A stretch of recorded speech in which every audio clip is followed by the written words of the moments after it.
Hey, it's Friday. You know what that means. It's time for another Weekender Wheeze Mender. Mending your life after a long, hard week. Or something. That's right, every Friday, mending your life. Have not missed a single day since we started today. Why am I doing this? No reason whatsoever. WheezyNews! Jang, jing, badonka-donk, boom. Look, I've been doing a newsletter, Better newsletter, every single Tuesday. I have not missed a week. I've missed Tuesdays, though, for over a year. Just stuff about creativity, life, whatever's on my mind. Started doing it because I was getting newsletters and I'm like, I like this experience and I have the ability to provide this experience, so I did it. But then I got to thinking, since I'm already doing it every week, I might as well just convert it into video as well. And podcast. This is also a podcast. There's actually a giant flying bug of some kind over there. For real. Is it alive? Should I be concerned? For real. So, assuming I survive the bug attack, this is what I'm gonna do. Subject matter will often overlap with the previous Tuesday's newsletter, but in its own little video way, or audio way. Like how I'm about to talk to you about the show Taskmaster, which I talked about in the previous newsletter. And I'll use the show Taskmaster to get to my larger point, which is about how I have this weird quirk where I just have a problem sticking to formulas, which is probably what the title of this video has something to do with. Anyway, Taskmaster. It is a British show featuring a panel of comedians that have to do various tasks. That would not be a good show. Tasks, and it's better than it sounds. I'm never that great at describing it. Brilliant. I love it. And it's brilliant. It's free on YouTube. They have 2 new seasons a year. China and I are rewatching it constantly. It's so rewatchable. They're not sponsoring me at all unless you count providing the same amount of entertainment for me as they do the rest of the world, in which case that's a horrible deal and I need to talk to my agent. But one thing that occurred to me about it that makes it so good is that there's different tasks every single time. They never rely on one standard formula. It's like constantly inventing new tasks. They don't have to go that hard. There are many shows that are built around one task. Is it cake or whatever it's called? Guessing prices on The Price is Right. Trivia shows, interpersonal relationship shows, crazy obstacle course shows. You could take many of the tasks on Taskmaster and just make a whole show around one of those tasks. But they structure the show in a way that they can make new, random, ridiculous tasks, edit together the performance of those tasks to make it entertaining every time, and score it in a way always open to interpretation. The Taskmaster, Greg Davies, is the judge of everything. They keep it open. They keep it flexible. And I realize that's what I do. I never really have a formula. Occasionally I have short-lived recurrences, but it's never a formula. A standard structure, a standard niche topic. I'm switching it up all the time.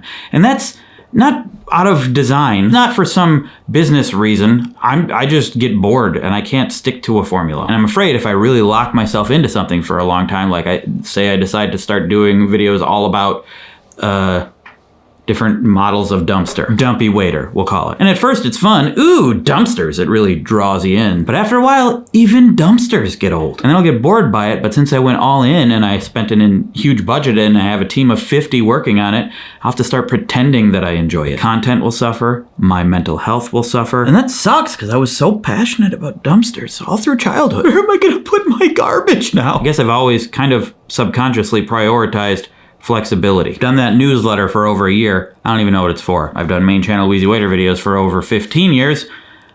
I still don't really know what it's for. I do know what each individual video is for, but I don't really know what the channel is going to do a few months from now. It's always a hard question for me to answer. What videos do I do on my main channel? Usually I say health-related challenges, but that's not all I do. And that's definitely not what I'm going to do forever. It's going to change at some point. So why am I telling you this?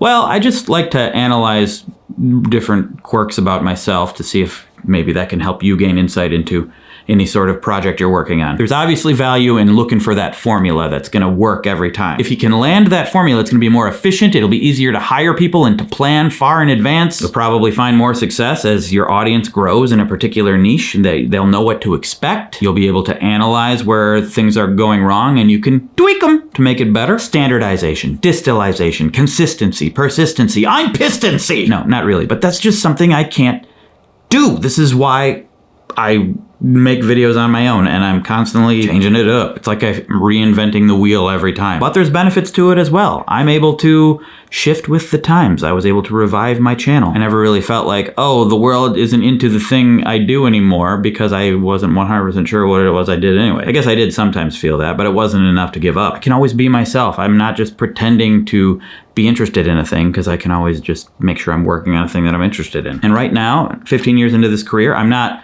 a YouTube powerhouse, but I do feel like I'm in the best position possible. I can just do what I want, and I'm not gonna make everything come crashing down. I feel good. I feel comfortable.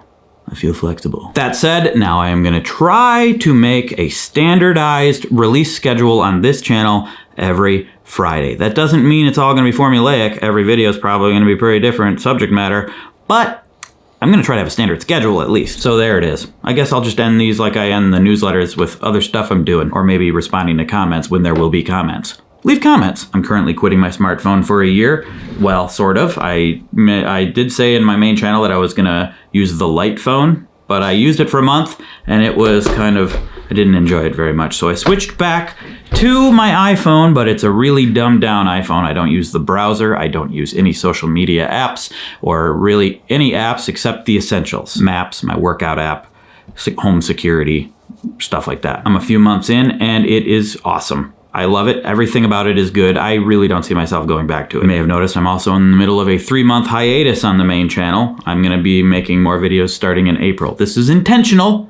I decided to take 3 months off because I wanted a break, but also I'm working on a documentary about Japanese Green Bay Packer fans, and I have edited together an hour and 20 minutes. It's the longest project I've ever worked on, and I'm making progress. It's going faster, and it's more enjoyable than even I expected. I'm really like where it's going, and I'm excited to finish it so I can show the world. And the podcast, Two Guys Talking About Lettuce with Greg Benson, is still going strong. We haven't missed a Sunday since we started. We're getting close to a full year. And probably because I've quit my smartphone, I have read 2 books, and I'm on my 3rd book this year so far. I read Watership Down, one of those psychological thriller books, The Last Mrs. Parrish. And now I'm in the middle of the sci-fi Children of Time. Holy crap, it's great. I have not read at this high of rate in a while. I read in bed. It helps me go to sleep. I'm sleeping better. I feel like I've said I'm sleeping better in a lot of those experiment videos that I do on the main channel. And it's true. A lot of the things I've done have helped me sleep better, and it kind of goes away and kind of comes back. But also, I think it's kind of trending upward. Like, it's always improving a little. My sleep was really bad before, and I think it always is kind of getting a little better. And watching reruns of Taskmaster and watching The Last of Us. Watched a few Poker Face episodes. Great stuff. And just living life, bro.